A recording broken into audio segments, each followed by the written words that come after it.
Shalom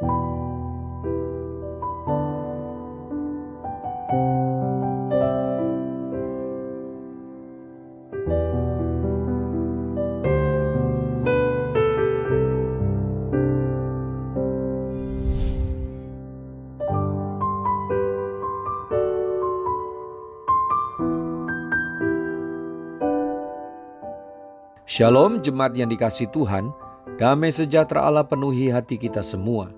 Firman Tuhan hari ini diambil dari 1 Korintus 3 ayat 16. Demikian firman Allah, tidak tahukah kamu bahwa kamu adalah bait Allah dan bahwa Roh Allah diam di dalam kamu? Bapak, Ibu, Saudara-saudari, ketika membaca ayat yang sangat terkenal ini, saya mendapat rema tentang apa yang Tuhan sampaikan yang menggunakan kalimat tanya, tidak tahukah kamu? Tuhan mau kita mengetahui, yaitu bahwa kita adalah bait Allah dan bahwa Roh Allah diam di dalam kita atau di dalam kamu. Rupanya umat Tuhan ada yang tidak mengetahui atau ada yang tidak menyadari. Luar biasa ayat ini menyatakan suatu fakta rohani yang luar biasa yang sering tidak disadari oleh umat Tuhan. Bapak, Ibu, Saudara-saudari, Alkitab katakan kita adalah bait Allah dan Roh Allah diam di dalam kita. Bukan kita yang mengatakan atau berasumsi, tetapi Tuhan sendiri yang menyatakannya. Luar biasa. Mengapa luar biasa? Karena Allah yang Maha Kuasa dan Maha Kudus berdiam di dalam kita. Ia tidak diam di tempat tertentu atau benda-benda tertentu. Dengan demikian ada tanggung jawab besar bagi kita. Kita tidak bisa dan tidak boleh menggunakan tubuh kita untuk hal yang tidak Tuhan sukai. Kita tidak berkuasa atas tubuh kita. Siapa yang mengatakan kita orang yang bebas menggunakan tubuh kita untuk kesenangan kita sendiri? Kita bukan orang yang bebas menggunakan tubuh kita. Kita harus pakai tubuh kita untuk beribadah, karena kita adalah milik Allah, bukan milik sendiri. Tertulis dalam 1 Korintus 6 ayat 19. Atau tidak tahukah kamu bahwa tubuhmu adalah bait Roh Kudus yang diam di dalam kamu, Roh Kudus yang kamu peroleh dari Allah, dan bahwa kamu bukan milik kamu sendiri.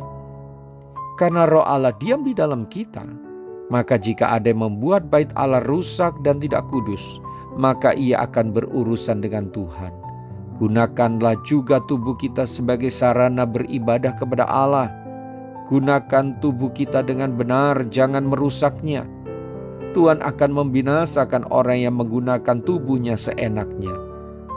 Ayat lain mengatakan dalam 1 Korintus 3 ayat 17, jika ada orang yang membinasakan bait Allah, maka Allah akan membinasakan dia, sebab bait Allah adalah kudus dan bait Allah itu ialah kamu.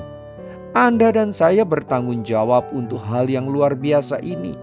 Tubuhmu adalah bait Roh Allah dan Roh Allah diam di dalam kita. Sebagaimana bait Allah berfungsi untuk beribadah, maka sudah seharusnya lah seluruh aktivitas kita adalah ibadah.